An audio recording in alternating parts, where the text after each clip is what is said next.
everybody.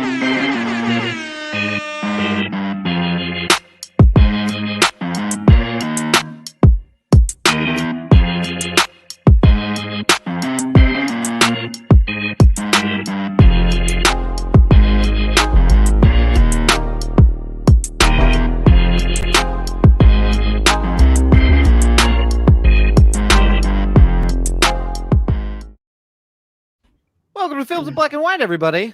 Beep, beep, beep, beep, beep. Oh, scatting. That's right. How are you all feeling? We are excited to be with y'all on this Dakota Days Monday for those of you who are at the University of South Dakota. So homecoming week for all of y'all here in Berm. Happy D-Days. Happy D-Days. And I hope you hear this, I'm probably drunk as a skunk. Probably. I mean, it would be irresponsible if you weren't, I think. But gentlemen, we are excited to get after it. We have a very exciting show. But in order to do this correctly, I need to make sure that I invite my other co-hosts into this. And so I'm going to kick it on down to a one, Brian Roush. Brian Roush, how you feeling? Hey folks, I'm happy to be here. This day it was torn asunder. I had no control over my day, but you know what? I'm here now and I'm super jazzed to talk about movies and movie news with my guys here. So I'm jazzed. I'm happy to be here. That's fantastic. Brian, I do feel like I need to read a book. I don't know what the fuck torn asunder means. Just ripped to pieces. Ripped apart. I mean, it's fancy for saying ripped apart, really. Yeah, fancy way of saying ripped apart. Right. Brian, I hope that your day improves, and if we need to help you put those pieces back together, I got my boards. I'm ready. Yeah, I got some spit.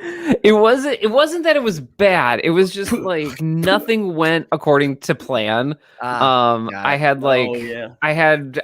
conducting some interviews for my job, and 2 people had to reschedule, and then we're moving offices. And then when I came home, we were helping out a neighbor, so we watched their kids. So it was like nothing went according to plan, but that's okay. Like I'm happy. I'm happy to be here. Got it. Well, we were glad that you are with us but we need to make sure that this trinity is complete. Yeah. So I'm gonna kick it on over to Marcus J. Destin. Marcus, how you feeling? Hey, those people that rescheduled on Brian, y'all ain't getting the job, so I don't know what to tell you. That is not that was part of the test. We hate to break it to you, but that's exactly how. All right, we are also part of the interviewing process, and I can tell you right now, you ain't getting that damn job. You rescheduled. That's part of the test. You inconvenienced our guy, so it's fine. Sorry, guys. It's fine. Yeah, you lose. Anyway, I'm here. It's been honestly, it's been a great day. I can't even lie. We had when I first got this job, I had my first a big production task. Like it was this big video we had to get done with the former president of the university. Look at you. And, it just came out today. The first of a 5-part series came out today, and it got good reception. And I remember crying and being telling my mom, I think I need to quit this job. And then it came out and everybody was like, man, this is so good. And I was like, man, that's it just lets you know, you just got to get through that part of it. You know what I mean? You just got to see it through, get through the eye of the storm, and it's good. So that's good advice. That is the best advice. Is sometimes you just got to keep moving your legs and keep moving forward. Yeah. They didn't lie when they said the best way. One of the things, I hate to start on a deep note, but one of the things that my coach used to tell me was you just got to keep your feet moving. Yep, that's the best momentum that you get, right? And it was sometimes the best way to get through a situation is through it. There is no over, there is no 100%. Under around. You just got to go right through it. Yep. 100%. Completely agree. Yeah. It's a good day. How about you, Doug? How you feeling? I am doing and I got to kick it with Harrison. You did. Even better. And here's your weekly update. My son does not know what's acceptable to yell in a crowd and what isn't. He experienced both ends of that spectrum in the happy. He screamed at the top of his lungs at a homecoming event yesterday because he did it. He was like, happy D-Days, top of his lungs, just jacked and filled with that coyote pride. Oh, man. That's my guy. On the other end of it, when they started announcing royalty, one of the dudes walks across the stage, and at the top of his lungs, my son goes, I hate that guy. What? What? Literally top of his lungs, pointed at this man who I've never met before and goes, I hate that guy. Oh my God. What? Yeah. So we're We're learning what's acceptable to this shout guy and what isn't. sucks. This guy. Basically, the boo, this guy stinks was This my guy son. That was sucks. him. That This was guy him. stinks. That's amazing. So yeah, so there you have it. So I'm doing great. It's been a great week. Good weekend so far, and excited to keep moving. So yeah, things are good. Gentlemen, we need to settle some score. And we need to get after some catch that quotable and one Marcus J. Destin is in control of his own fate. Say my name. In control of his own destiny. You say, baby, I There it is. Destiny's Child podcast now. Yeah, that's right. This is the Destiny's Child fan podcast. So Marcus, why don't you let us know? Who do you want to go first? How do you want this to roll? Actually, I want Doug to go, then Brian, then myself, then Luke in the back. Okay, sounds good. All right. Yeah. Are you all ready? We ready? Okay. All right. The world we are on strict time limit. Okay. I am singing the Jeopardy theme song. Okay. Because we leave a lot of dead space because I ain't got my little musical effects and whatnot. I'm keeping clock. Good. You should. Okay, here we go. Okay. The world can really kick your ass. I only have a vague recollection of when it wasn't kicking mine. Okay.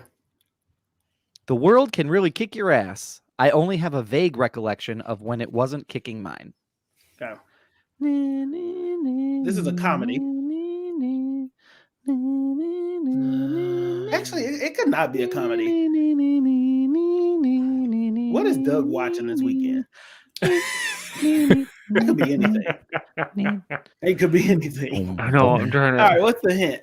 Okay, your hint is pin. P-I-N. Pin. I had to spell it because sometimes I say pin and people are like, "Did you say pin?" I said, "No, I said pin." Pan? Nope, that ain't it. God, what's that movie with Jeff Bridges and he's a bowler? He's a really good bowler. I mean, I know the name, but if I guess it, God damn it! Can I look up the name of that movie? Is that cheating? You can do whatever you want, but I have to make sure. We're not gonna butterscotch soda this shit. Where it's like I said hardwood floor redux. That's it, right? No, that's not it. You know what? Fuck both of y'all because I got that point in the end. So kick my ass. I mean, I'm gonna say I did get the point. Okay, I'm gonna say that this is the Big Lebowski. That is incorrect. That is a good guess, but that is incorrect. All right. I have no idea. Is this Gone in 60 Seconds? Oh, Brian, this is not Gone in 60 Seconds. Ladies and gentlemen, this is the Woody Harrelson movie Kingpin. I've never seen that. I've never seen it. It is a movie with Woody Harrelson, and it's got Woody Harrelson. It's got all right, so far we know it's got Woody Harrelson. Sorry, I'm trying to buy myself some time. Randy Quaid, Bill Murray, Chris Elliott, and it's a comedy where he was a bowler, and essentially he is really good in high school, and then he goes out betting, and Bill Murray is his buddy while he bets, and he loses his hand, and he has a hook for a hand, so he goes to bowling alleys and tries to sell bowling shoes, shit like that. And he runs into Randy Quaid's character, who's Amish, but who is a phenomenal bowler. So he tries to recruit him to get him back to his glory. And it is pretty nuts overall. Yeah. Okay. It's a good movie though. It's funny. I would need to check that out. It was a movie because you said Kingpin. So that was my first thought. But that makes more sense. Yeah. Okay. Yeah. So there you go. Well, good job, I got it. I thought I was certain one of you would get that. So I'm really excited that I was able to escape that one. I've never witnessed that movie. I have never seen it. All right. All right. Is this me? Brian, you were up. All right. Here we go. Exercise gives you endorphins. Endorphins make you happy. Happy people just don't shoot their husbands. They just don't. Okay. Okay. I'm going to give it to you one more time. Exercise gives you endorphins. Endorphins make you happy. Happy people just don't shoot their husbands. Okay. This could be anything. See, I have a guessing. Why are you singing the song? I don't know. I was just trying to do it. Na na na na na na. You know what it sounds like? A detective movie. It does sound like a detective movie. It sounds like somebody who saw somebody working out. Then they were like, "This person works out." Somebody who works out is happy. Why would they shoot there? I think I have a guess.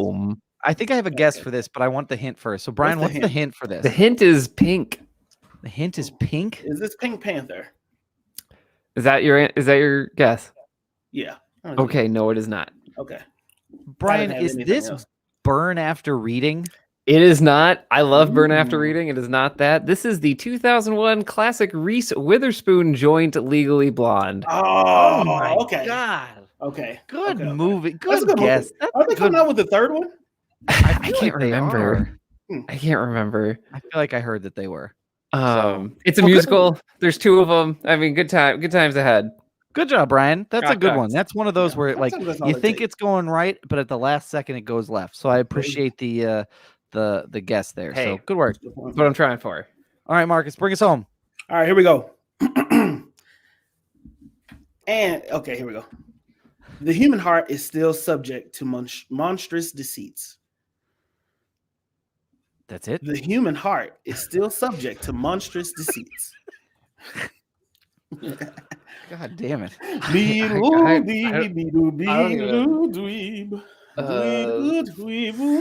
mean, this could go anywhere, right? Like this could be a love movie. It could be a medical movie. It could be I don't know. No it feels like a serious horror or a suspense movie. Yeah.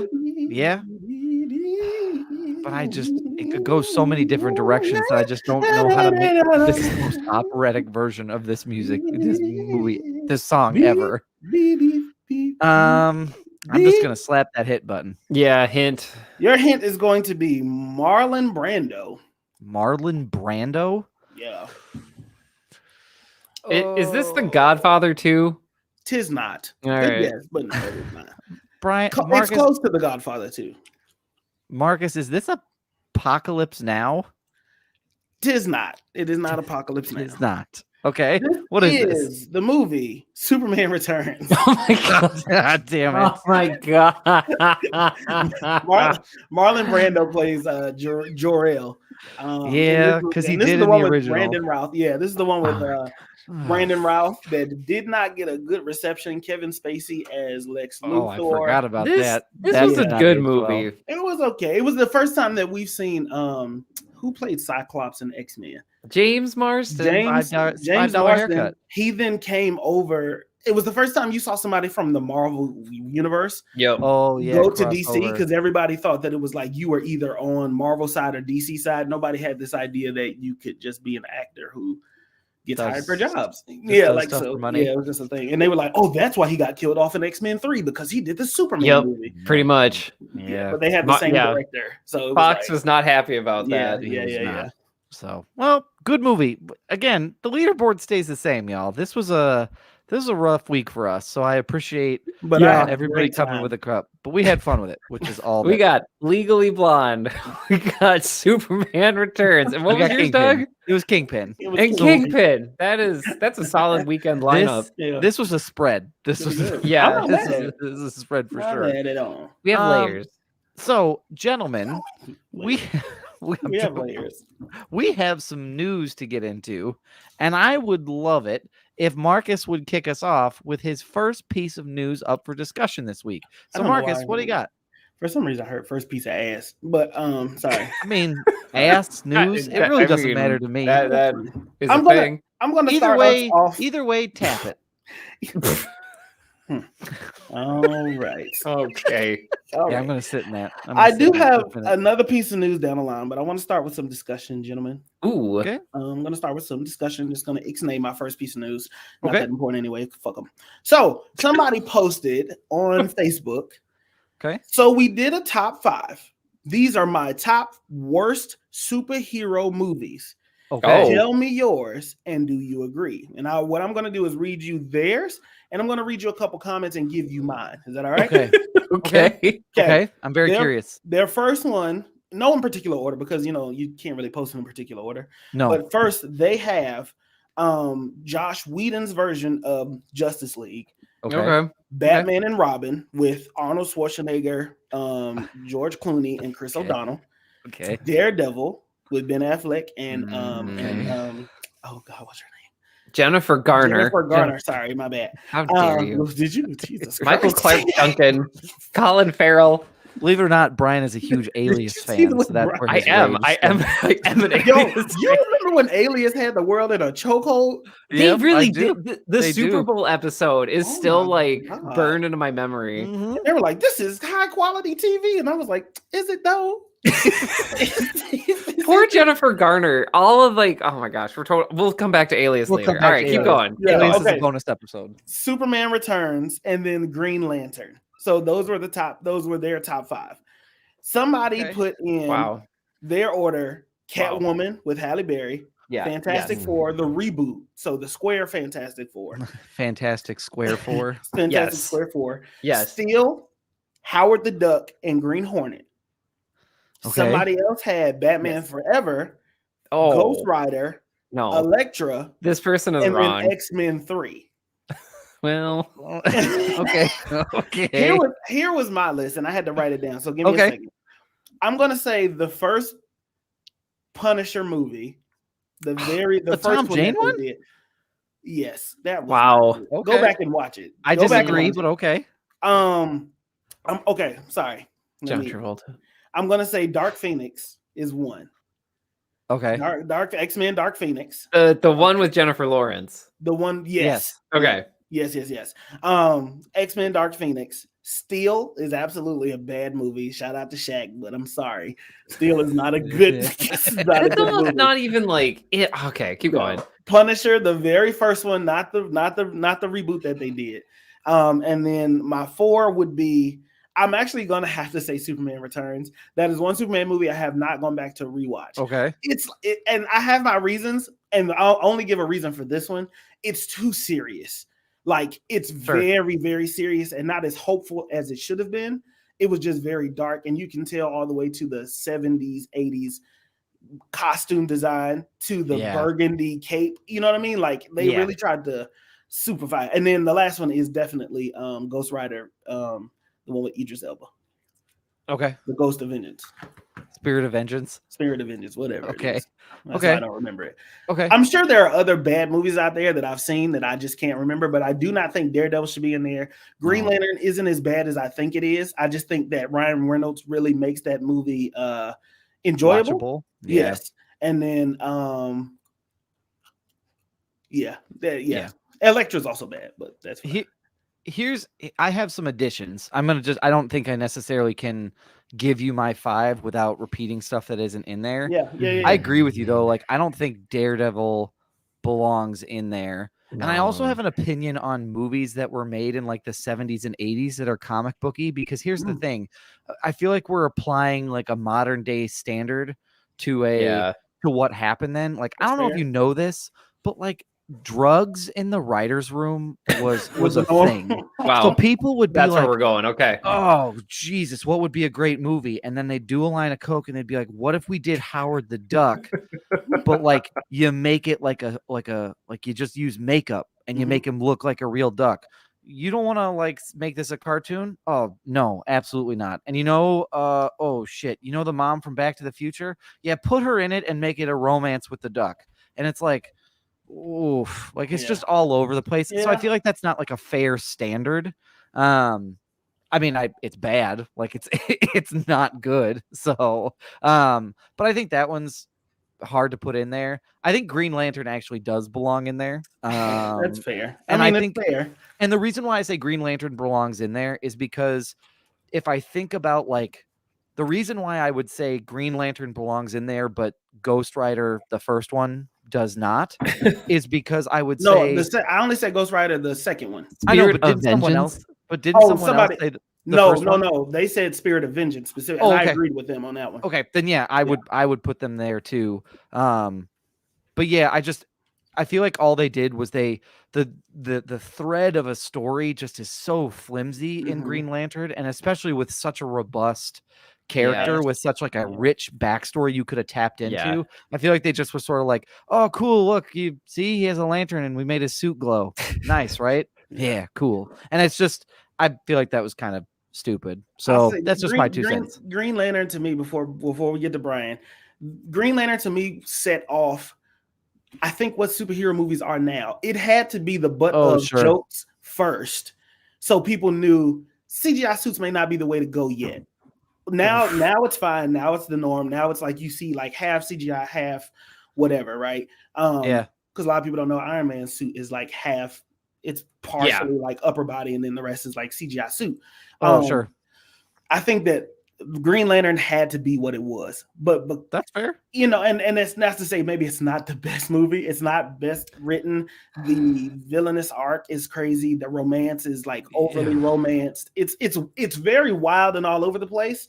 But I enjoyed watching it, and I think maybe it's just because the laugh out of it, just to get a laugh out of it. That's fair. That's entirely fair. That's entirely a reason why you should watch something. So okay, all right, that's fair. Brian?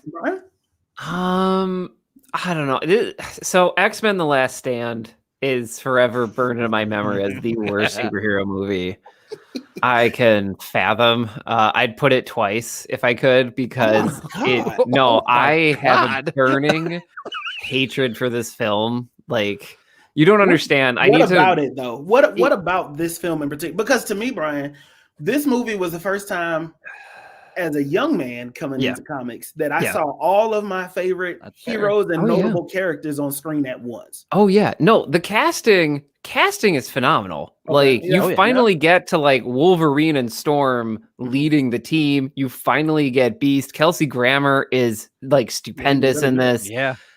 It's really like the casting is great.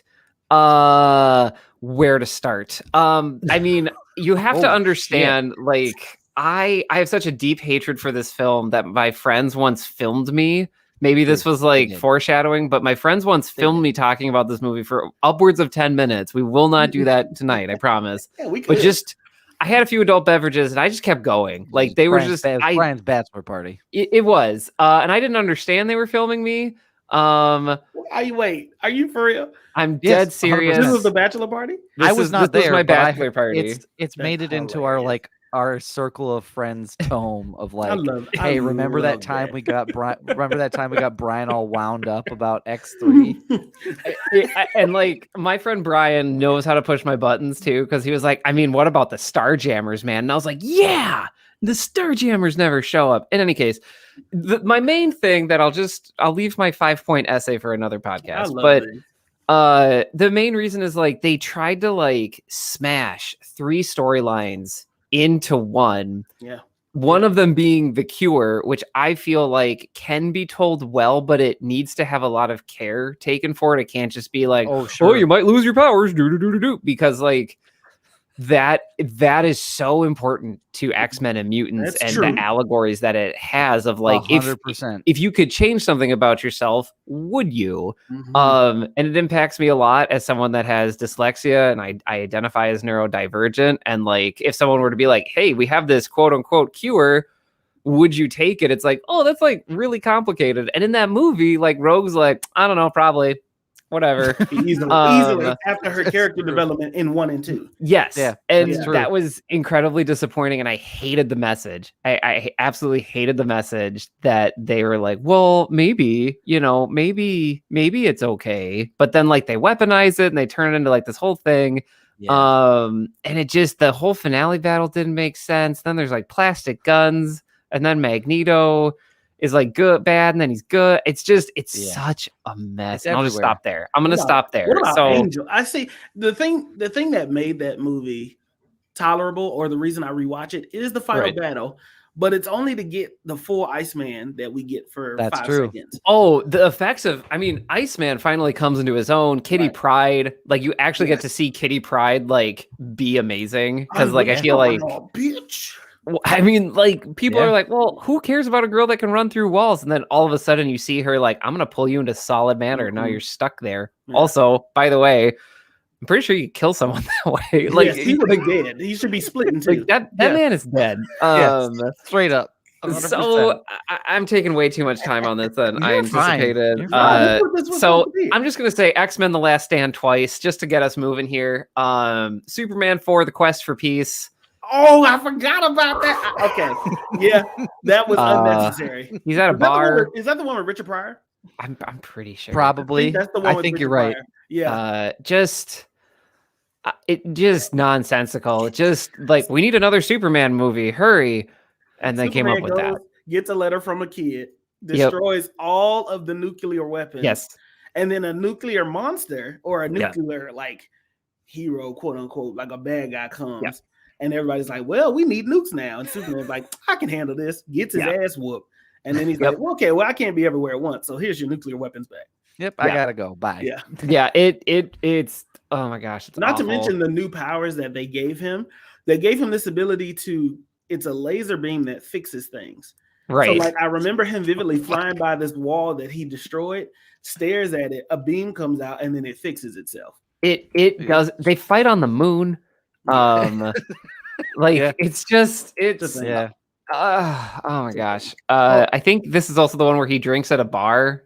That's Superman 3. Right. I take it back. I think that's 3. That is 3. I take it back. This is the one they fight on the moon. He flicks a peanut at the he's flicking. Superman is in a bar, drunk as hell. Flicks a peanut to the back of the bar, cracks the whole fucking thing. Yeah, it's banana pants. And then I'm gonna round this out here. We've already talked about Ghost Rider: Spirit of Vengeance. Just more Nick unharnessed like Nick Cage energy, uncaged Nick Cage. And then honestly, the only thing I would like, if someone was like, you have to watch X-Men: The Last Stand, and I'd be like, no, I will watch something worse. I will watch Fan-Tastic. So the reboot Fantastic Four film. Oh, Fantastic. Fantastic. Where they put the number where the A is. And I saw that movie in a theater. I will own this.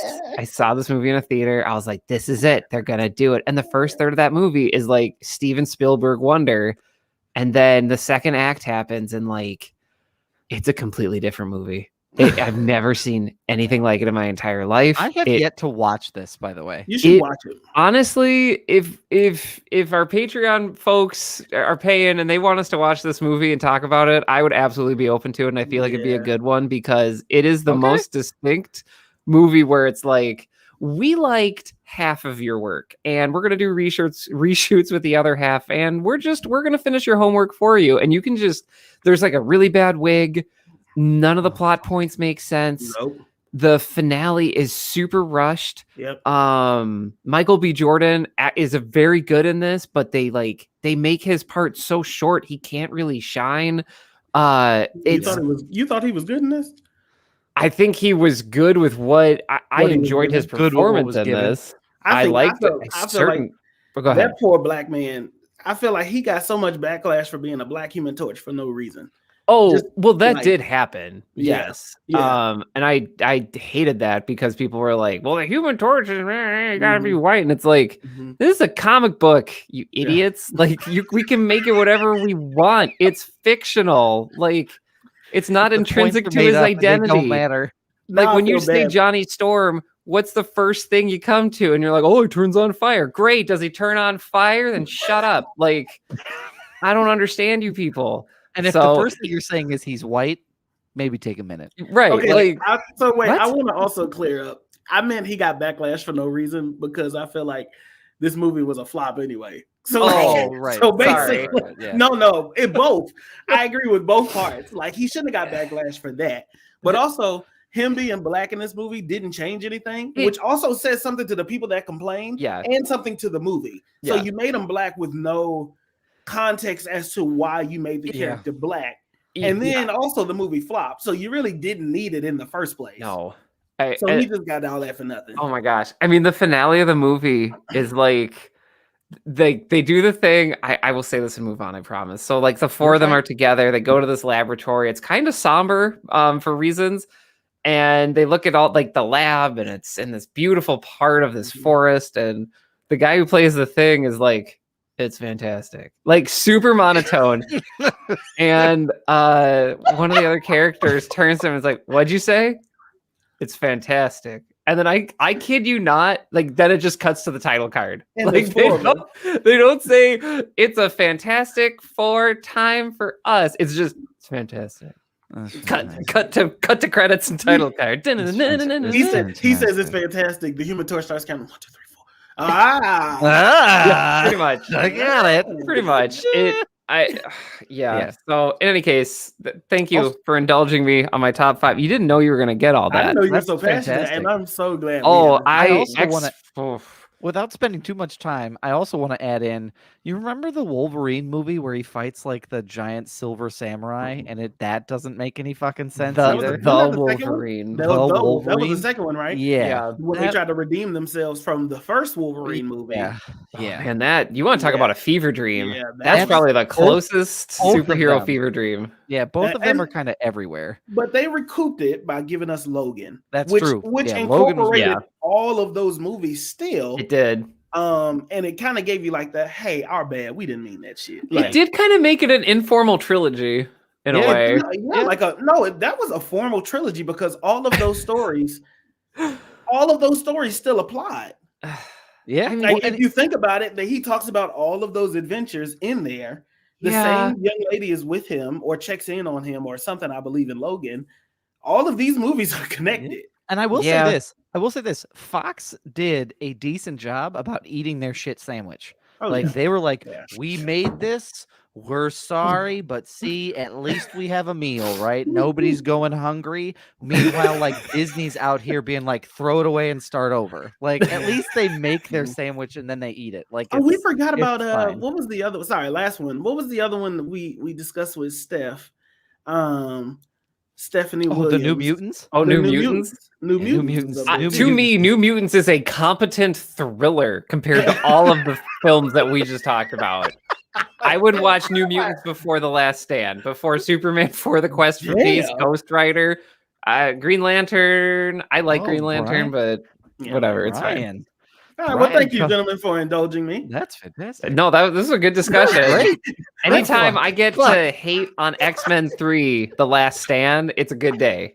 Brian, you've ruined the phrase "that's fantastic" for me. You know that for the rest of the day, Marcus is going to be like, "So that's my news." I'll be like, "That's fantastic." Fuck. Fantastic. I'm gonna count how many people are near me every time. Wow, this is really fantastic. By the way, it's been like 8 years probably since I've seen that movie, and I tried not to laugh out loud at the end credits, and I almost like. Someone else had bought my ticket to this movie, so I was trying to be polite, and I was like, "Oh my gosh, I'm trying not to laugh. Like, this is awful." The thing was so bad. So bad, like the CGI. But we'll just cover that for an additional pod. We'll leave that for a bonus episode for sure. Cool. Brian, what do you have for news this week? Oh boy. I'm so excited to go first, y'all. All right. So by now, you probably have heard about a certain plumber and then about a certain movie.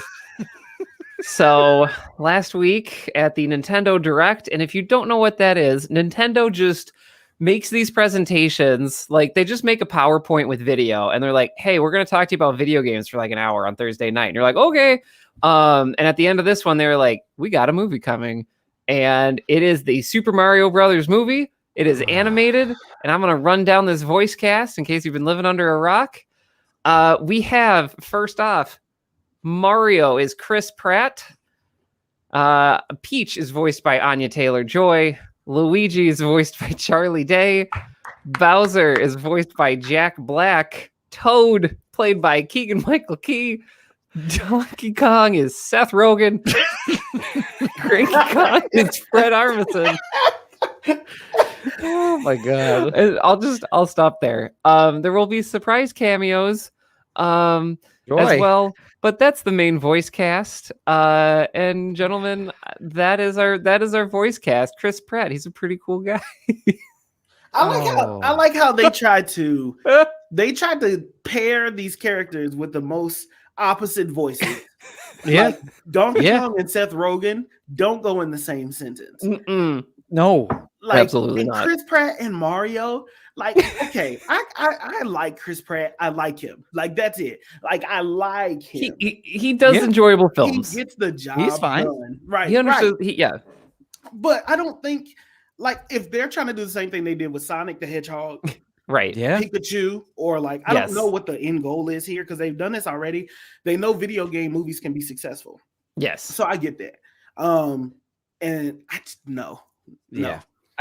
Here's my thoughts on it. I don't want to watch it. There's something about it, and I watched a video today, and someone said like saying Chris Pratt can't be Mario feels like fan gatekeeping, which to be fair, that's fair. That's a fair argument. Fair. I don't get to say who gets to or doesn't get to play a character. True. I think the reason why is based off of the reason why I'm not interested is based off of his body of work. Like, I either know him as Star-Lord. Okay, so then it's Star-Lord as Super Mario. Like, because that's the angle he could take it. Because me personally, or the guy who trained Raptors, Raptors, or Andy from Parks and Rec. None of those conglomeration of characters really strikes me as someone who's like, yep, let's go fight Bowser to save Princess Peach. Like, there's no part of me. Right. And that's the thing that sticks out to me the most. What I will say is, if you have not watched any of It's Always Sunny in Philadelphia, get off your ass and do it, and pay attention to Charlie in that, because that's your Luigi. I watched an episode the other day, because it's usually my go-to, where he looks a Santa Claus in the face and says, "Did you fuck my mom, Santa?" That's our Luigi. I want everyone to know that. Like this, you all could be like, "Oh, he's great. I love his voice." That person is going to be playing Luigi. That's fair. Yeah. It's just, I just want to know kind of why. And I feel like Seth Rogen is continuing to get typecast in an animated movie, which I don't think so. I disagree with that. Okay. I disagree with that about Seth Rogen. I think Seth Rogen has done a good job in diversifying his plate. He can do a lot. You know, he's directing some things that we didn't know he directed. He's also writing a lot of, like, he's writing one of the Ninja Turtle movies right now as we speak. I think that's his bag. I think also he has the experience. If we look back to Sausage Party, right? He has the experience in voice acting, just like Keegan-Michael Key. He has the experience in Toy Story 4. And so that's what I was going to say. It's kind of along the lines of, when you look at these voices, they are definitely casted because their voices bring something iconic or familiar. All of these characters, except for Chris Pratt. That's fair. That's entirely. I think that's the best critique I've heard. And it's not to say that he can't play Mario. Like, do whatever the fuck you want to, get your bag. I'm not in there when you tried out for it. I highly doubt he's going to do an impression of Mario or anything like that. You know what I mean? Like, that's left.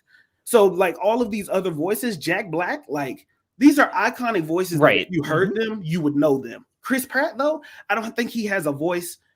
If I seen him acting, that's one thing. To hear his voice acting, that's another thing. That's fair. That's entirely fair. Well, and I think for me, the reason I keep chuckling about this is because I remember the Emoji Movie and, like, the amount of star power that movie had. Yeah. Patrick Stewart played a thing of poop. Like, just unreal. And so it feels like that's the vibe I get from this, of just like, put all of this A+ star talent into this really, like, tiny animated movie to get all this name recognition. Like, it feels like somebody just brought, like, it's like, oh, it's an animated movie. Okay, we'll go ahead and do an animated movie. And they're like, no, blow it out of the water. I want you to feel like you're casting this for, like, a live action multi-million-dollar movie. Yeah. I want you to get the biggest names you can find in your Rolodex. And this is what we got. Like, don't get me wrong. I love most of the people on this list. Did I also laugh at a video in which Chris Pratt posted? I saw it on Twitter. I don't think it came from Twitter, but he was like, "Hey, I'm Chris Pratt. It's me, Mario." That's not the voice. And I was like, "Oh my gosh! Like, this is like the worst thing you could do right now with all the feedback people are giving." Put that in our chat, Marcus. You can look at it. Oh, I missed it. God damn it! Oh, I'll send it out again, because it was just like the reception that it got. I don't think the Nintendo people were like, "Oh, Chris Pratt, is he not? What's happening here?" Yeah. And I don't know if they're like, "No, put out a video to smooth this over." And it was like the best comparison I can make is just like, I don't know, they like woke Chris Pratt up and we're like, "Hey, just make a video, like, reassuring everybody." And he was like, "I gotta go back to bed." And like, that's the vibe of the video. And I just, you if I can ask a question, and maybe I just have to wait until the movie gets out. But what do we think the plot of this is going to be? Because when they announced that they were making a movie of this, I'll give anybody whatever cash is in my wallet if you can tell me what Bowser's motivations are for stealing Peach all of these years. If you can tell me what they are, I will give you the money in my wallet, because it doesn't. If it is what I think it is, it's not good. The angry spiky turtle is trying to take over Mushroom Kingdom. He's clearly holding her hostage, and then the plumber, he's trying to draw the plumber out because the plumber is the only one that can. Great. Here's what I think it is. Brian, I don't think it's going that way. Brian, in Super Mario Odyssey, he's trying to steal her to get married to her. That's right. That's right. That's all I'm saying. So I'm just going to leave it there. Here's the thing. I think that we live in a different generation where Princess Peach is going to be a strong, independent woman, and they're going to write her as such. Good. I don't think that that's going to be the basis of it. I think Wario might try to kidnap her and she kicks his ass or something like that. Yeah. I have a lot of questions. All right. You know what? I'm done with my point now. I am too distracted. All right. Yep. That's my thing. Is that I don't know what the plot of this is going to be. Marcus just watched the video of him doing the impression, and it's no, that's not why. I looked at this damn chat. No, yes, that's why I couldn't. Yes, Brian. To your point, I am trying to say that spiky turtle wants to have relations with that princess. Okay. Yep. Okay. I am saying that he is trying to. It's too much. Like, this is a kid's video game, ladies and gentlemen. I don't want to envision that, but that's what I feel like I'm signing up for. And I don't know why it's there.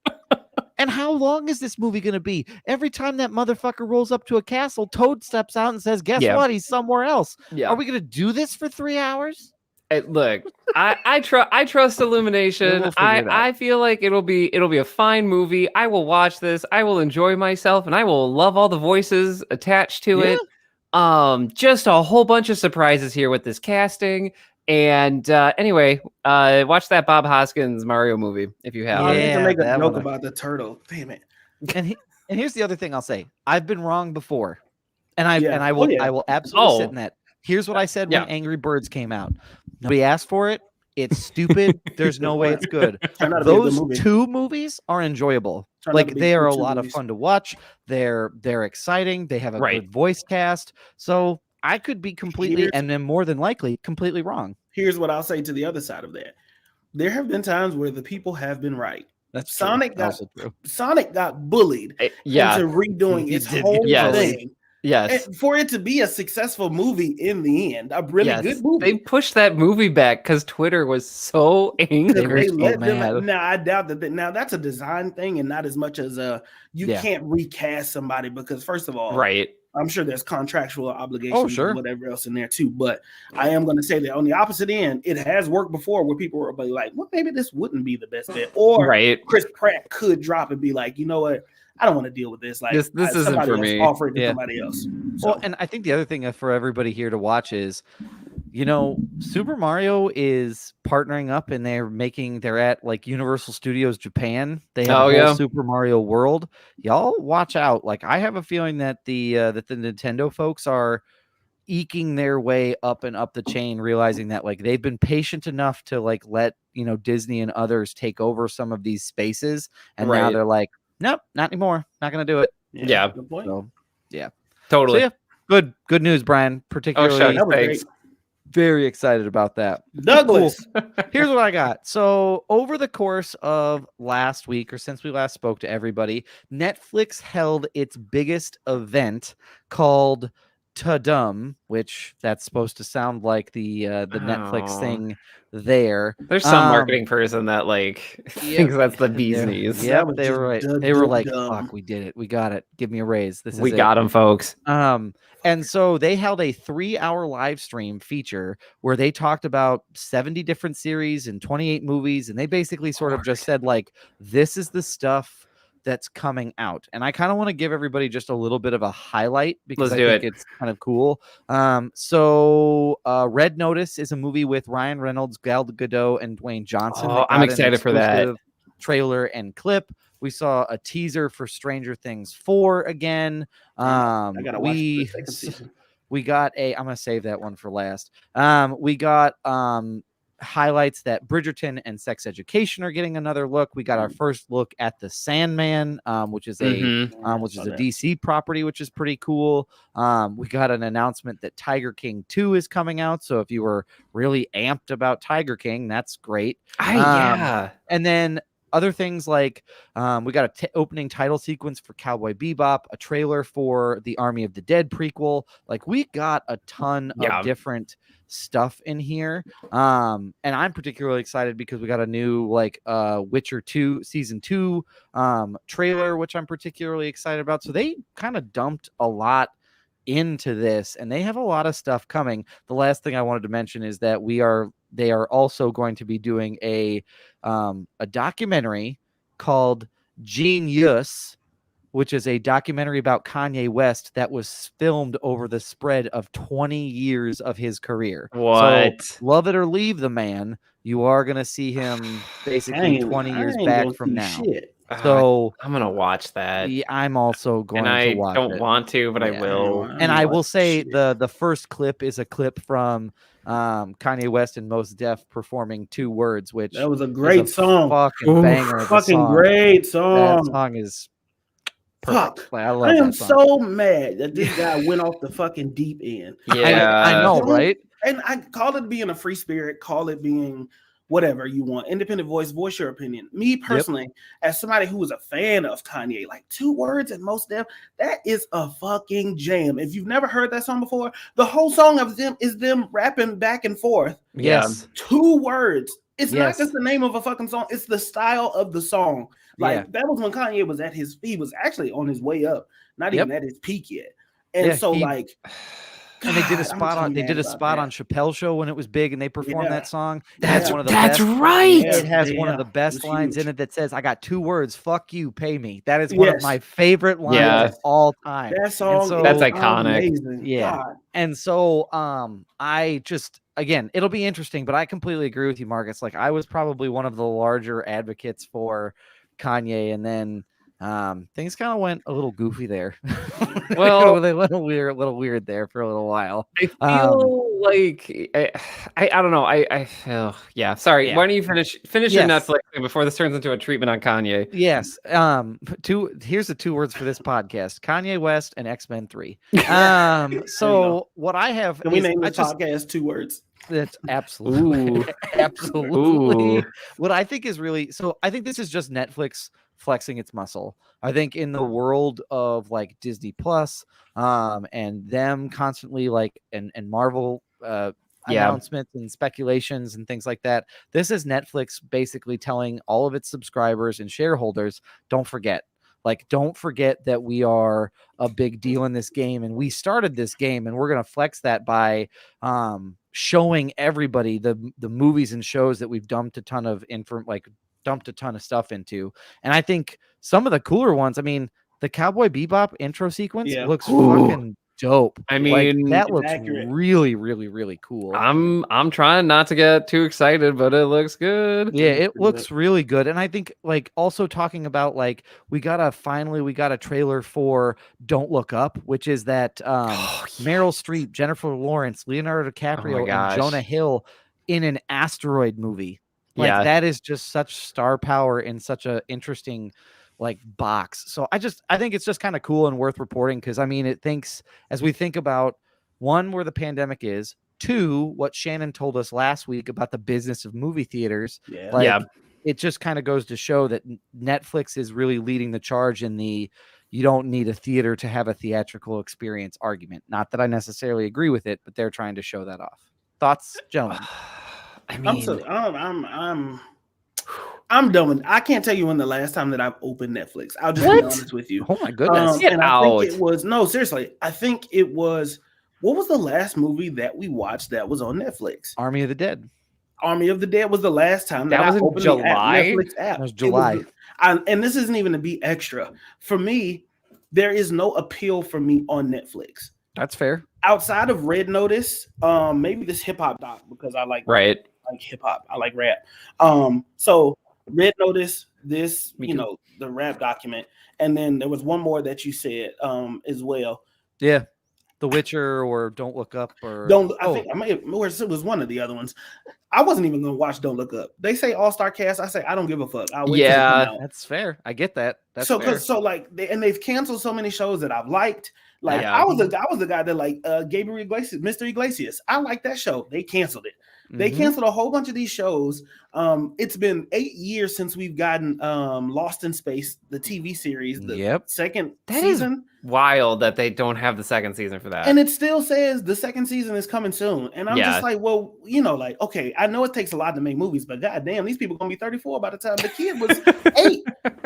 So that's fair. Me personally, I'll be watching Red Notice. I enjoyed that Ryan Reynolds movie with the race cars, 8, 7. I forgot it was a number or something. 6 Underground. Deep 6 Underground. 6 Underground. 6 Underground. Yep. But other than that, I have no appeal for Netflix anymore.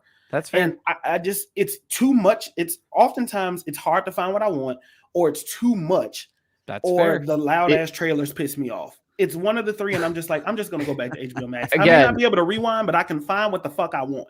Again, I'm happy to walk you through how to turn those off, man, because that saved my bacon. Yeah. I will hold a clinic on Twitter. I'll do a Twitter space. Please. That's what I'll do. There you go. I'll be in the chat room. But no, I get it though. Like, I hear 100%. What you're saying, because I think I agree that, like, I think Netflix had to do something. I feel like they had to make some noise because I mean, Disney's just sitting on it right now, and Amazon Prime doesn't care because they're not primarily a streaming service. They are a shipping company, and they're like, hey, you want these shows? Here you go. Yeah.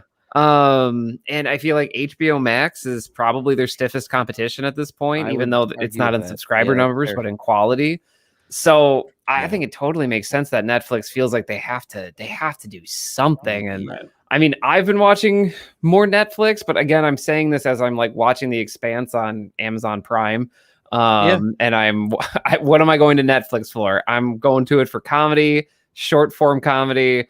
And like, I just finished She-Ra. So like, that is what I'm going to it for right now. I'm not going as much to the movies. I'm not going as much to those long running series. I'm just wanting something like quick and lighthearted to pop in and out.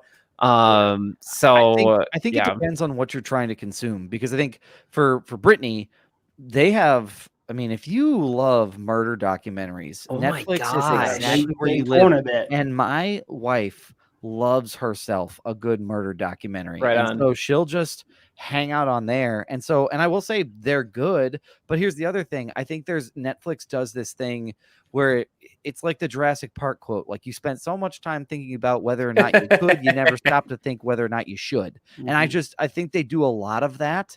And I even would say that with some of their comedy. I feel like in a 4-month time span, they released 4 Bert Kreischer specials. And I don't know if you're familiar with Bert Kreischer. It's the dude who gets up shirtless on stage. No offense to the man. That's right.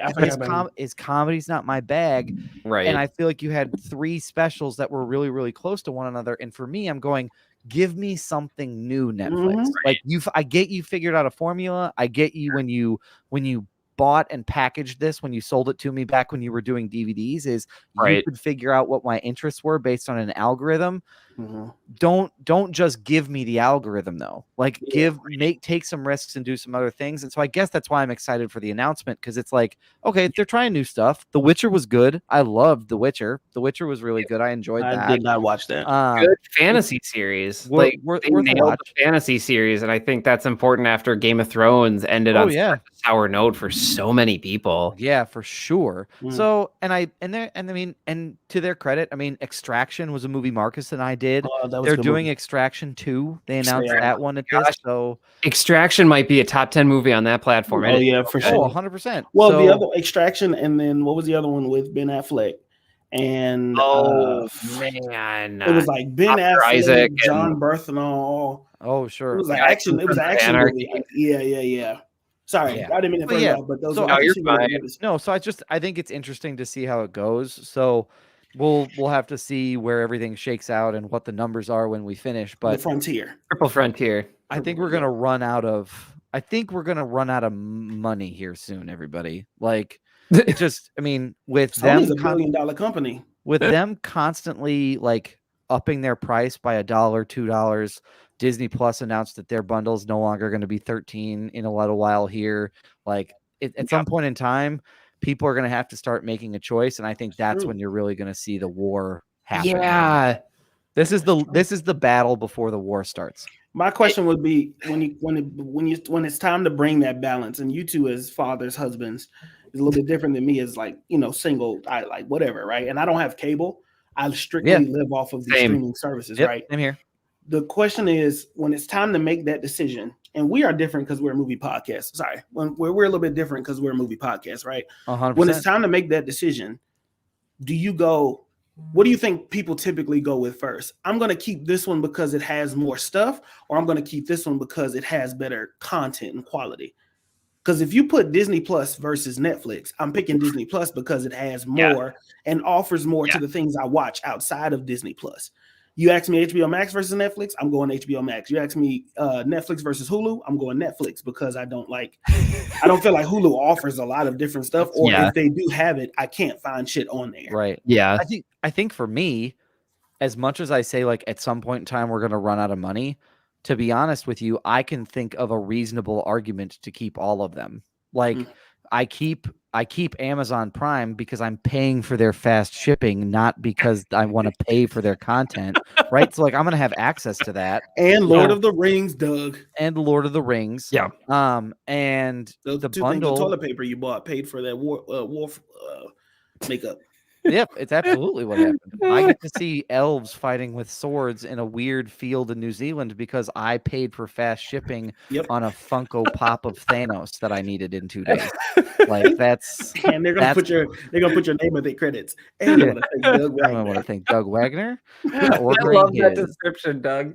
Yeah. So like that is what I'll pay there. For the Disney bundle, ESPN Plus for me is kind of nice because I can watch college games because I don't pay for cable, so I can watch college games I wouldn't normally be able to watch. Just paid for that 2 weeks ago. Yep, and Netflix. I mean, like I said, Brittany spends a lot of time on there, so I mean, we'll probably end up keeping that. And right now we're getting HBO Max for free because we upgraded our phones, so that's kind of where we're at there. So it's kind of weird how this is all shaking out as far as who owns what, where, how, and why. So, yeah, I don't know. I feel like, for me, like, Disney Plus is going to stick around for the kids, but like 100%. I think all of those matchups that you just talked about, Marcus, you're right on the money. Like any of those that are going, if you had to choose one and you're going head to head, you're going with more of that branded content. And I feel like Disney caught Netflix. I'm not going to say resting on their laurels because they were still innovating, but it does feel like Netflix is now playing catch up because Disney was like, okay, we see your binge model, but like, what if we spread all this stuff out so people had to stay subscribed? That's probably a better model for us because we're going to get 3 months instead of someone signing up for a month and binging it all and then leaving. And we've talked about churn on the podcast before about how people sign up and then leave these services. And I feel like Disney cracked that code a little bit. They had the brand recognition and they could keep people there longer. And I feel like Netflix was like, oh, we either need to like change the model to go week to week, which some episodes on Netflix are week to week, very quietly. I don't feel like people talk about it a ton. No, they don't. I don't think that's good either, but that's a different thing. To me, I feel like Netflix's strength is like, no, you're going to binge. And that's why you're going to want to stay with us because the moment it comes out, you don't have to worry about it week to week. You're signed up. It's good. I just feel like Netflix has a problem where like they don't advertise the good content they have. It's just they just tell you they have a lot of it. But they don't tell you like like honestly, Doug, half the stuff that you talked about, I had no clue about. Like the Tiger King. I didn't think anybody gave a. Like, I don't know if I that's think- a good idea. Don't get me wrong, but like the name recognition immediately caught my attention. Yeah.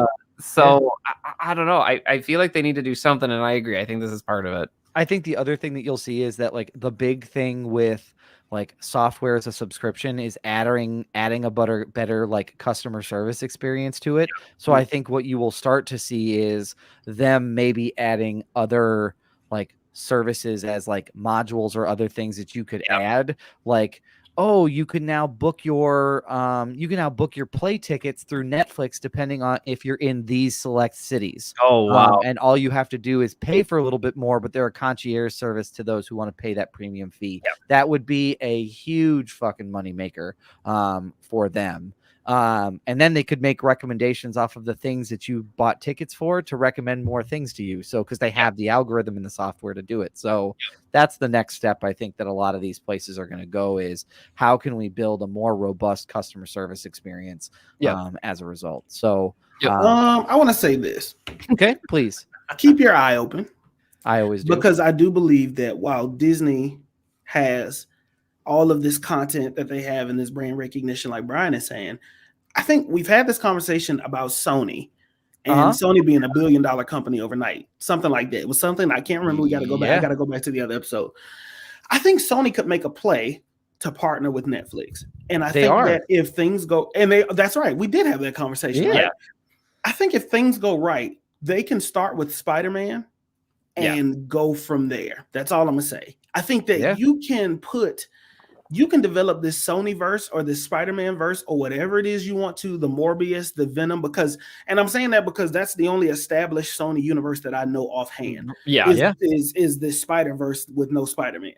You can bring that to Netflix and just the same, Sony could be like, hey, this is where all our properties will go. Oh, there's a miniseries on HBO Max is every other day announcing a fucking miniseries off of something. And I don't even know what's real or what's fake anymore. But like they're developing their little DC universe on the HBO Max app. And I'll tell you this, y'all, it works. That universe that they've created on there, I've been watching Titans, and that shit is amazing to me. They just put Superman and Lois on there. They are developing it because it's easy to find these universes on that HBO Max app. You could do the same for Sony. I think Netflix needs somebody who can organize their content. They need somebody who can say, here's Murder Mystery Bubble Hub. Click that, and you get all your murder really mysteries. Good point. Here's your new shit. Yes, that's what they need. And to boost that even more, Marcus, their window, because they've signed a 5-year deal with Sony, their window is less time. So like now, and this is related, but Disney Plus announced that November 2nd, I think it is going to be Disney Plus Day. And that's where like a lot of like Shang-Chi and Jungle Cruise are all going to make it to Disney Plus for you to stream.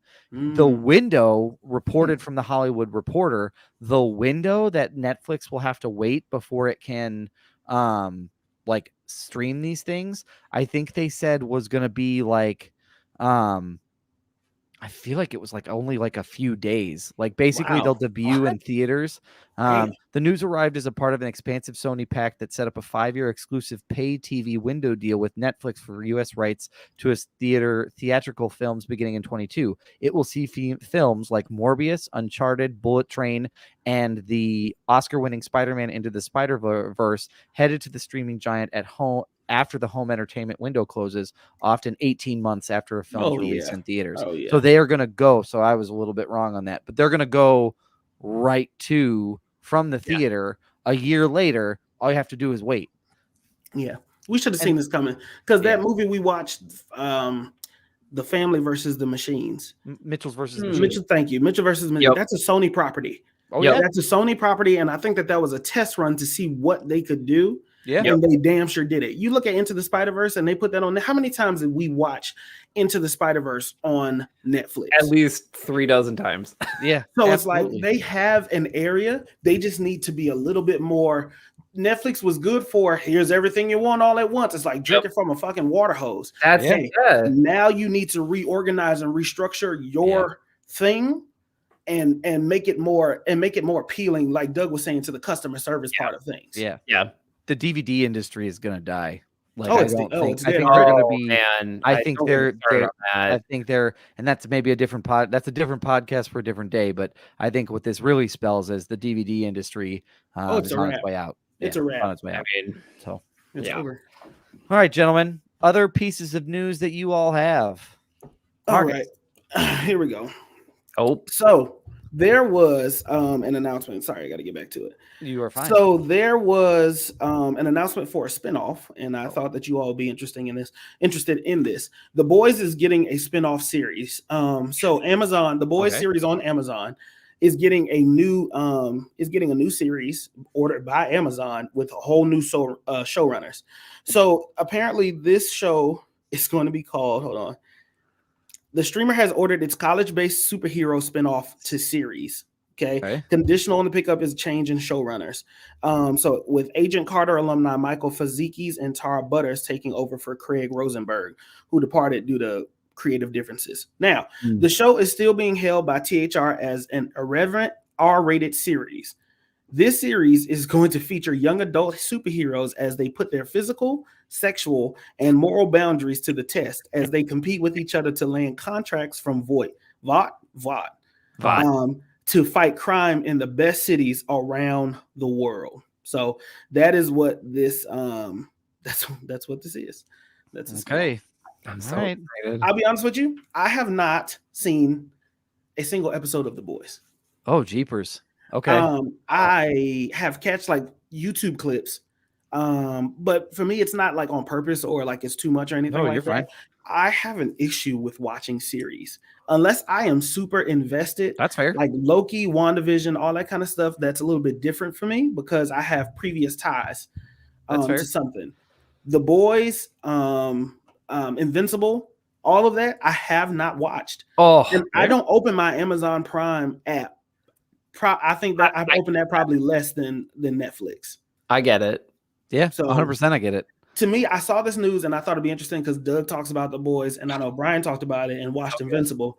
For me, I was just like, okay, here's another series. They figured out I'm getting sick of the naughty superhero shit. I'll just be honest with you.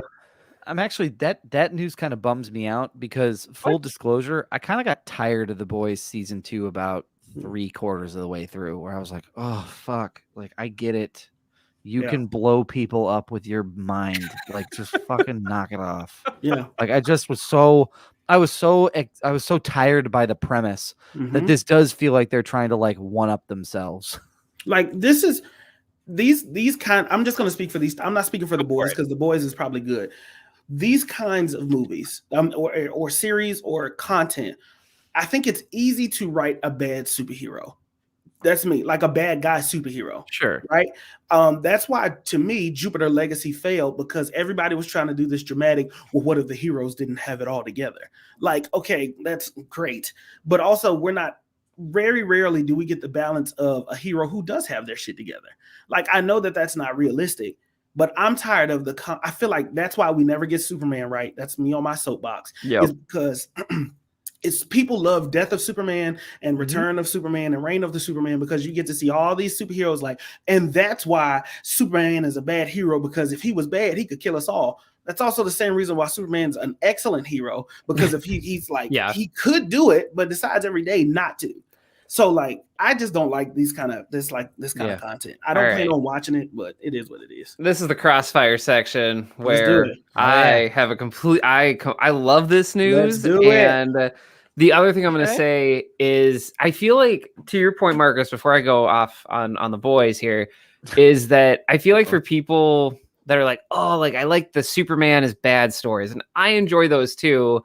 There are good Superman as like just being Superman stories. And I just want to take this point. If you have not read All-Star Superman, that is phenomenal. It is one of the most pure, like, I don't even know how to describe it, but it is just, it's hope. It is just distilled pure hope in a graphic novel. It's not the cartoon, y'all. It's not the cartoon. Yeah, like the graphic novel. Yeah. And it's for a lot of reasons. I don't know if you need that right now, or like you're like, what? There's like a good Superman story? What?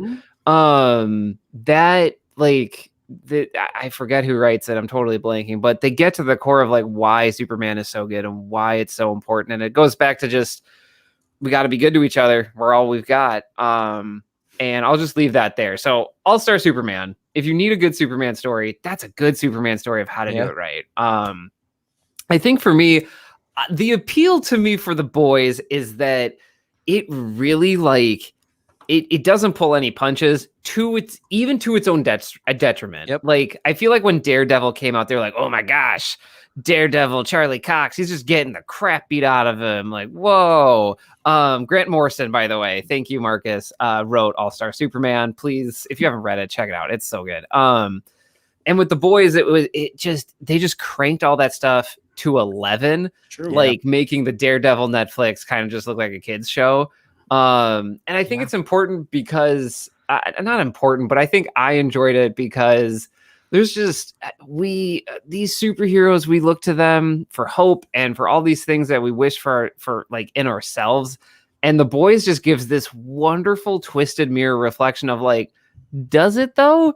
And like, if these people did exist in this brutalist world that we do know, this is probably how it would go down. Like, and I think the thing about The Boys that makes it stand out to me is that it does show that there are good people wanting to do good things. Starlight in that show is absolutely incredible. I'm going to find the actress's name, but she does a phenomenal job of balancing this thing of like, I want to be this Avenger Justice League type person, but I'm coming from small town Iowa. And now I'm like, I've signed a contract and I'm now like a celebrity. Like, what? Like that is, I feel like there's a lot that you can take from that and apply it and how you want to make a difference in the world when, right, we all think Aaron Moriarty, thank you. Wow, Marcus just coming in clutch with all of the information. As the oracle for this week's episode. I was trying to play background. Look, no. Credit where credit's due. Y'all get yourself a Marcus, because he's awesome. And I just feel like it does such a good job of being like, of giving you this reflection, but also giving you somebody to root for and like have hope in this universe. At least that's how I felt at the end of the second season. I think maybe it's because of like, I used to work with undergrads. I am so amped for like an undergrad focused like superhero show because it's going to be a mess. It's going to be a hot mess drama. Gross. People with powers for that floor. Oh my gosh, it would be a nightmare. You'd have people like setting each other on fire, like, and everything in between. And like, I like the Hunger Games appeal of like competing for contracts. Like that's so capitalist dystopic that like, yes, I want to see that. So anyway, that's why I'm excited about it. Good point. I think you got great points. Great points. And I will give the caveat that I tried to watch The Boys season 2 when I had pneumonia last year. So maybe I was not in the right frame of mind. That definitely was. Oh my gosh. Yeah, I was maybe when you're dying is not an appropriate time to try take a crack at a new show. So here's one thing I'm gonna say that why you should go back to it. Like a lot of superhero stuff, sometimes they just don't say anything, right? And I will own this for a lot of superhero movies that I like. They don't say anything, and it's fine. They don't need to, but if you have that platform, I think you should say something, right? Power, responsibility. What up, Spider-Man?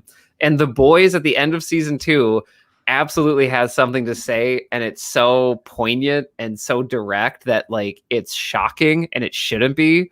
But I'll leave that there. I will give that another shot then, Brian. You've inspired me to give it another shot. So look at this. I do feel like you would enjoy that.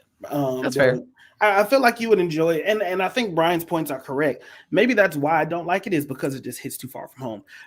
And this is just me watching this superhero world fly around with an American cape on, not my thing.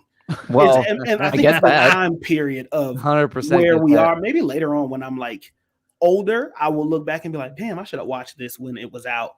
But I think just the time that we're in, it's just not I don't want to see a blonde hair, blue eyed. And maybe you can say the same thing about Superman, which is fair, which is absolutely fair. Yeah. I will say to push back on that a little bit, Marcus, is that it's almost entertaining to watch Homeland as a character in the same context that we are now. Okay. Because of that lens. Okay. Because if you're going to assume that like, oh man, he's probably into some like weird, dark, twisted shit, he is. Like he is a shining symbol with a bunch of really dark, dirty secrets behind him. But and there I are think without getting into it. But it's not the character. Yeah, it's that's not fair. necessarily the character. It's the people who still would believe in this character, because then there are the people who are like, Homelander would whoop Superman's ass, and I'm just like, come on, y'all, like seriously, let's not even do that shit. Well, and remember, I feel like they were doing like a Stop the Steal rally, and somebody dressed up as Homelander, and the actor even had to go so far as to say, like, I don't know what the fuck you're talking about, but that's not what the character would do at all. Like, they had to like talk about it. And I want to validate this. Like, Mark, I get it. Like, I feel 100%. Like these shows and types of media, like, it should be enjoyable and escapist to you. And if you're like, nah, I don't want to engage with that right now, even if I know Homelander is set up as the bad guy, I get that, because I understand how it hits way too close to home. I completely forgot about that January 6th guy who dressed up as Homelander, totally missing the point. Oh, they missed the point. Didn't even watch the show, just literally saw the uniform and was like, America. Yeah, pretty much. Like, media literacy. We need it so badly. 100%. All right, Brian, what's your second piece? My second piece of news, it's bundling a bunch of stuff, but really I'll make it quick. So there's current litigation currently with a few Marvel characters and Steve Ditko's estate, and essentially to make a long story short, there's a current legal battle by some of the family members of the people who created characters such as Spider-Man, Doctor Strange, Black Widow, the artists. There's a whole, like, Hawkeye, the list goes on. There's a whole lot of characters here. And it dates back to this law basically saying, like, or this case basically saying, like, a family estate can try to claim. I'm describing this poorly. If you're a lawyer and listening to this, I apologize. But basically saying that they should get paid for all of the interpretations and representations of these characters within the Marvel movies, essentially. And it's bringing up a lot of ugly stuff because now Marvel's filing a countersuit. And basically calling back to, like, when this lawsuit happened a few, like, I think it's like 2 decades ago, if I can find the date correctly. 1978, like, talking about, work for hire type stuff and like intellectual property and how that works in the Copyright Act. So it's a lot of legalese. It's a lot of legalese. And if I had to, like, really, really make it like normal person speak, or like if you're not familiar, essentially the family members of these people who made all these iconic characters are trying to basically get credit and financial due because Marvel has never had to essentially pay for these characters. They claim that they own them from the moment the artists created them under their contract. Yep. And it gets even messier, Brian. It gets even messier because essentially what this is that if they were successful in suing and getting these rights back, they would have to get equal share of the dollars that Disney Marvel makes going forward. So think about it. Endgame makes $100 billion. Well, Steve Ditko's heir gets a percentage of that going forward, because Spider-Man was in it. So it's all about that, like, I retain the right of this, and it doesn't go back into, like, you don't get it. It goes back to the original creator. And since they're not alive, I'm their heir. I basically get that back. And so it's basically, this does not look good for Disney or Marvel, because essentially what this is surprise, they're trying to not have to pay anybody else for their shit. Or is it? Well, it's basically where we're at with it. Well, I was gonna offer a different perspective. Okay, go for it. Is it nobody gave a fuck until I made it a thing? Because I hate to say it, you can give up on these properties and I don't know what goes on behind the scenes. I'm just this is hearsay or whatever.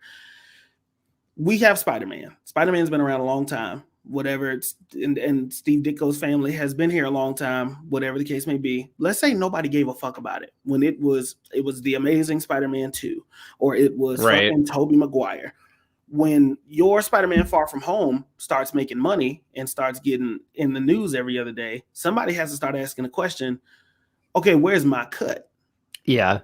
And that's like, I don't know what the previous contract was, but let's say that their father or the creator made a contract that was like, hey, I made this character, I'm gonna sign it over to y'all, this is what it is, I didn't think that far down the line, we all fuck up, players fuck up too, and like it is what it is. And now when this universe does not seem to be slowing down at any point, now somebody's like knocking at the, what if it's somebody knocking at the door and being like, somebody's got to pay the fuck up, right?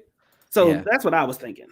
The other thing that I'm going to add to this is I'm going to add to this that I kind of want to do a little bit of like a shame on you, not to necessarily Disney, but to like sort of the media machine, if I may, for a minute. Oh, do it. Like this is being spun as like a Disney's gonna lose all their rights, the characters. It is. Oh my god! I've seen that. Some of those headlines were absolutely asinine. And here's what I'm gonna say: you full of shit. You shouldn't talk shit you don't know shit about. Because at the end of the day, Disney's still gonna hold on to it and be looked at as a co-contributor. So they're still gonna keep turning this shit out. This is all about where the dollars go. I mean, not to like boil it down to something flippant and silly, because there are people's legacies and livelihoods tied to this. So I don't want to like be reductive, but I will say this is more about how many pots of money you have to split it up in between, not whether or not the content's going to get turned out. It's going to get turned out. It's just a matter of who gets paid for it. So this is a little like Doug Wagner wag of the finger to like, maybe don't be sensationalist with this. Oh yeah. Well, I mean, so many of those websites, and I won't name them here, but so many of those websites were like, Marvel could lose these characters, and like and it's just so far off the base without any type of like, you're just trying to get clicks. And I feel like that's, again, another conversation we're gonna have for another day, because most of this stuff is not going to be legally binding. And I feel like what I was waiting for is the piece of someone saying like, look, here's what they're probably trying to do. They probably know that the heirs of these estates are not going to like make it in a win, like in a legal courtroom with too much money. They want some type of recognition, because they know that Marvel settled out of court with the Ditko estate. Basically, like right before Ruth Bader Ginsburg said, hey, I think maybe the Supreme Court should take this up. Right. So, and I feel like that type of analysis is lacking, because I feel like, pay your people. And I also feel like in light of all the Scarlett Johansson stuff, like just Disney just doesn't look like they're paying their people, even though these are two completely separate cases. I do want to say I feel like people should get paid for their work. I think this is a little bit different. At the same time, it always kind of just makes me chuckle at like, you're $1 billion company and you can't figure this out on like a private in a private way. That's always what surprises me. And I know people want the splashes for the headlines to like have it go in their favor, but I mean, Disney has a lot of money and a lot of smart people working for them. I just find it really hard that it gets to this point, and it seems to be a pattern. Whether that's the perception at this point. So I just hope there's something fair that can be that can be resolved here. Laws here in the United States favor employers so much that I am kind of rooting for the estate in some aspect of like, I hope you get compensated somehow. You're probably not going to get what you want, but I hope you get compensated somehow.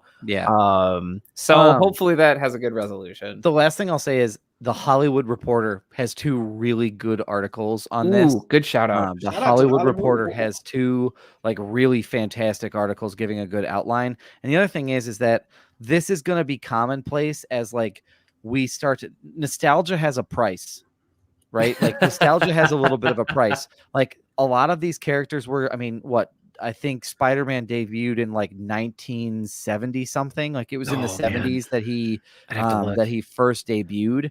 But DC had the same issue with this with Warner Brothers, like back in the 80s. I think when did they say that this was? But yeah, they had to deal with this a while ago too. And it's just, the difference is that DC was able to like stave that off, and it hasn't been an issue since. It'll be an issue again, like for DC, just like it was 1962. Thanks, Brian, for the first appearance of Spider-Man. I mean, that's at this point in time, like that's a long time ago. Nostalgia has its price. Yeah. Like at some point in time, we're gonna have to reckon with, we came up with this stuff and now creators are coming out and wanting to get compensated, or at least their heirs are, which again, I don't necessarily think there's an issue with. Plus, everybody get your money. I know I said my little piece. Get your bag, but yeah, get your bag. Yep. Get it. That Brian, you and I kind of, I think, had the same piece of news, so I will just kind of do a little like quick highlight to kind of close us out. Let's do it. And it's entertainment adjacent, and it's R. Kelly. I just want to got your nasty ass. I just want to put a cap on this because I did watch, I think, both of the documentaries on dealing with it, which was hard to watch. He was found guilty today of racketeering in a sex trafficking trial. He was found he was guilty on all 9 counts, including racketeering. And basically just a whole bunch litany of nasty shit. He has yet to be sentenced. They're going to stave off that sentencing for a little while, but I mean, he's facing at this point in time decades in prison. Decades in prison. He will probably spend the remainder of his life in prison. So there you have it. Just wanted to highlight that because again, we talk a lot about I just want to give voice to victims that are getting some type of justice. I know it's maybe a little bit too late given how often he has been in the news. But yeah. Yeah, strength and power to those survivors for sure. For sure. I mean, hopefully this provides some type of closure for them. I mean, I hope so. I hate to see a black man go to jail, but yes, you do nasty shit, you get nasty results. He ain't the only one. The guy who did I don't want to get his name wrong. The Olympics trainer. Larry Nassar. Yeah, Nassar. He also got his just due as well. So you do nasty shit. This is what happens, and you're lucky it's not worse. Yeah, you know what I mean. Like this is very getting off scot-free in comparison to the trauma and the things that people have to live with after their encounters with you. You know what I mean? And so that's all I got to say. Yep, and I just wanted to be a quick update on what people are seeing with that. I know that folks have probably seen that at this point in time, but he got what was coming to him, and as far as I'm concerned, again, like Brian said, shout out, hopefully some peace comes to the survivors, and you like Marcus said, you do nasty shit, you got to deal with the consequences. So, gentlemen, anything else that you all would like to say as we sort of wrap things up for this jam-packed news episode? Do we want to? No, we'll just wait. Never mind. I was gonna reveal.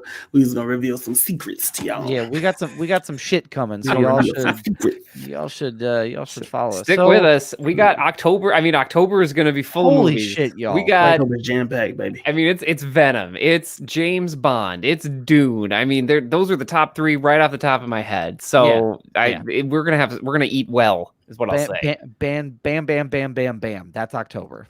Just back to back to back. So, well, then let's get to the section that we're going to plug. So, Brian, why don't you shoot us with what you're going to plug first?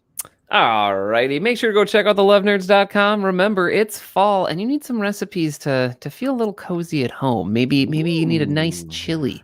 Maybe you're still making buffalo wings. I don't know what you're doing.